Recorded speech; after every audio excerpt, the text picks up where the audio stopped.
بسم الله الرحمن الرحيم ياسين والقرآن الحكيم إنك لمن المرسلين على صراط مستقيم تنزيل العزيز الرحيم لتنذر قوما ما أنذر آباؤهم فهم غافلون لقد حق القول على أكثرهم فهم لا يؤمنون إنا جعلنا في أعناقهم أغلالا فهي إلى الأذقان فهم مقمحون وجعلنا من بين أيديهم سدا ومن خلفهم سدا فأغشيناهم فهم لا يبصرون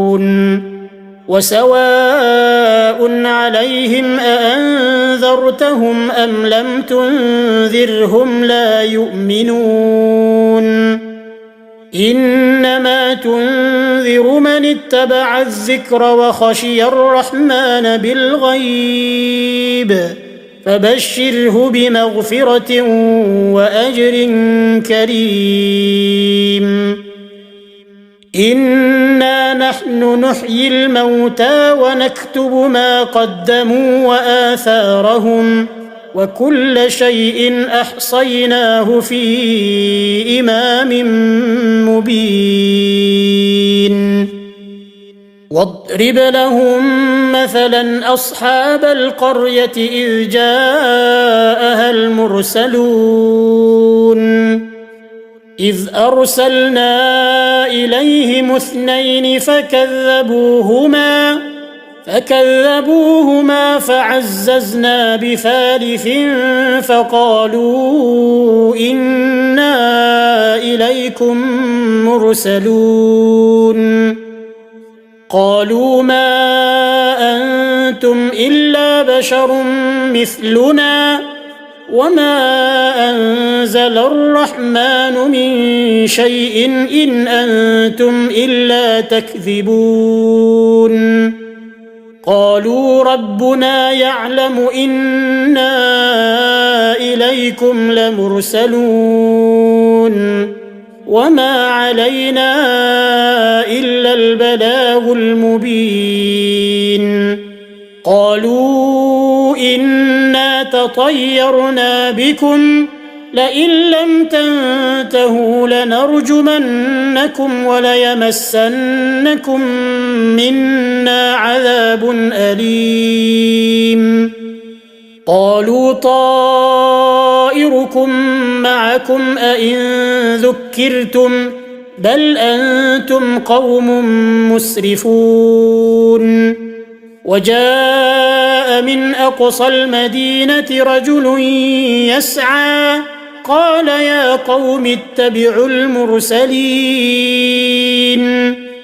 اتبعوا من لا يسألكم أجرا وهم مهتدون وما لي لا أعبد الذي فطرني وإليه ترجعون أأتخذ من دونه آلهة إن يردني الرحمن بضر لا تغن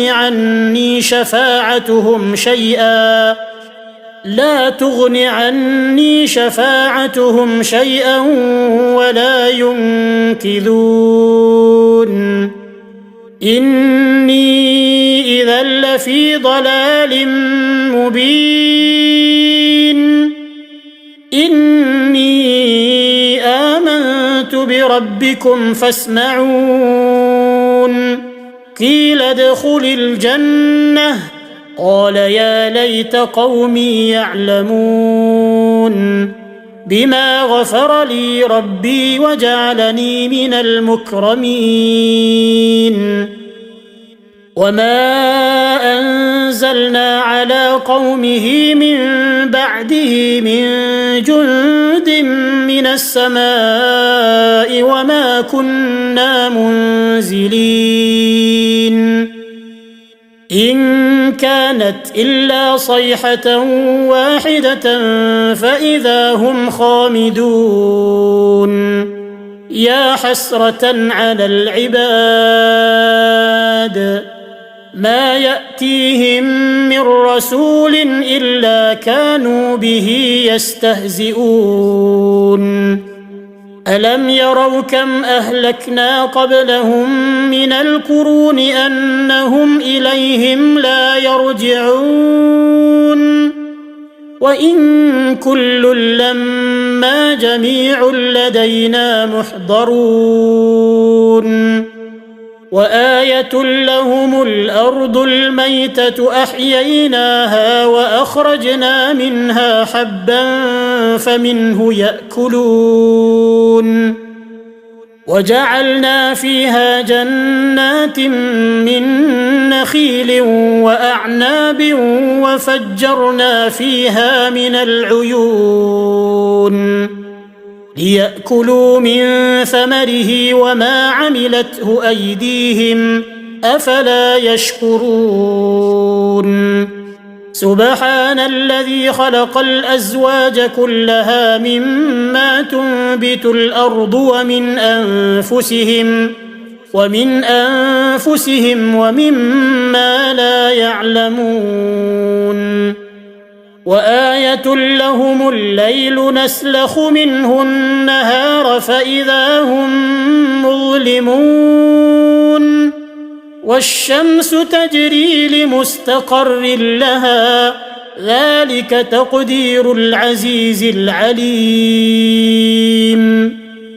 والقمر قدرناه منازل حتى عاد كالعرجون القديم لا الشمس ينبغي لها أن تدرك القمر ولا الليل سابق النهار وكل في فلك يسبحون وآية لهم أنا حملنا ذريتهم في الفلك المشحون وخلقنا لهم من مثله ما يركبون وإن نشأ نغرقهم فلا صريخ لهم ولا هم ينقذون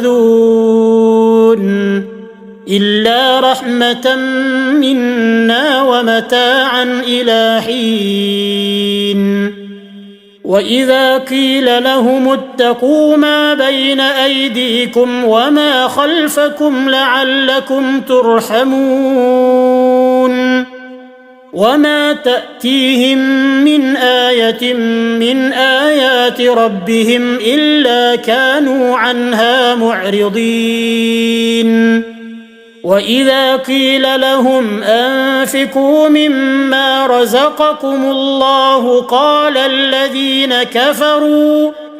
قال الذين كفروا للذين آمنوا أنطعم من لو يشاء الله أطعمه إن أنتم إلا في ضلال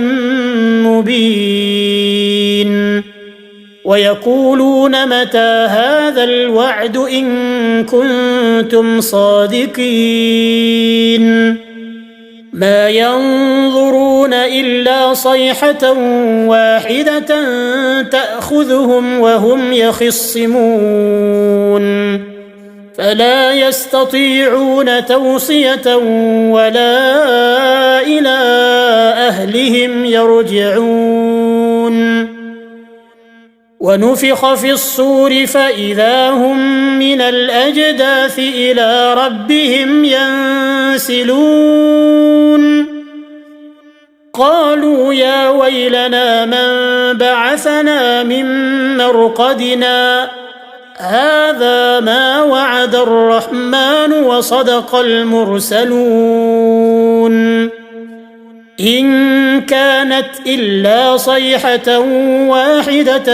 فإذا هم جميع لدينا محضرون فاليوم لا تظلم نفس شيئا ولا تجزون إلا ما كنتم تعملون إن أصحاب الجنة اليوم في شغل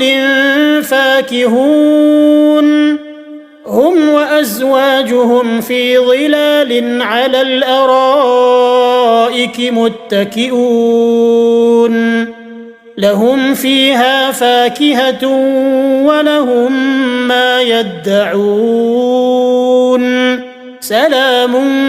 قولا من رب رحيم وامتازوا اليوم أيها المجرمون ألم أعهد إليكم يا بني آدم ألا تعبدوا الشيطان إنه لكم عدو مبين وأن اعبدوني هذا صراط مستقيم ولقد أضل منكم جبلا كثيرا أفلم تكونوا تعقلون هذه جهنم التي كنتم توعدون اصلوها اليوم بما كنتم تكفرون اليوم نختم على أفواههم وتكلمنا أيديهم وتشهد أرجلهم بما كانوا يكسبون ولو نشاء لطمسنا على أعينهم فاستبقوا الصراط فأنى يبصرون ولو نشاء لمسخناهم على مكانتهم فما استطاعوا مضيا ولا يرجعون ومن نعمره ننكسه في الخلق أفلا يعقلون وما علمناه الشعر وما ينبغي له إن هو إلا ذكر وقرآن مبين لينذر من كان حيا ويحق القول على الكافرين أولم يروا أنا خلقنا لهم مما عملت أيدينا أنعاما فهم لها مالكون وذللناها لهم فمنها ركوبهم ومنها يأكلون ولهم فيها منافع ومشارب أفلا يشكرون واتخذوا من دون الله آلهة لعلهم ينصرون لا يستطيعون نصرهم وهم لهم جند محضرون فلا يحزنك قولهم إنا نعلم ما يسرون وما يعلنون أولم ير الإنسان أنا خلقناه من نطفة فإذا هو خصيم مبين وضرب لنا مثلا ونسي خلقه قال من يحيي العظام وهي رميم قل يحييها الذي أنشأها أول مرة وهو بكل خلق عليم الذي جعل لكم من الشجر الأخضر نارا فإذا أنتم منه توقدون أوليس الذي خلق السماوات والأرض بقادر على أن يخلق مثلهم بلى وهو الخلاق العليم إنما أمره إذا أراد شيئا أن يقول له كن فيكون فسبحان الذي بيده ملكوت كل شيء وإليه ترجعون صدق الله العظيم.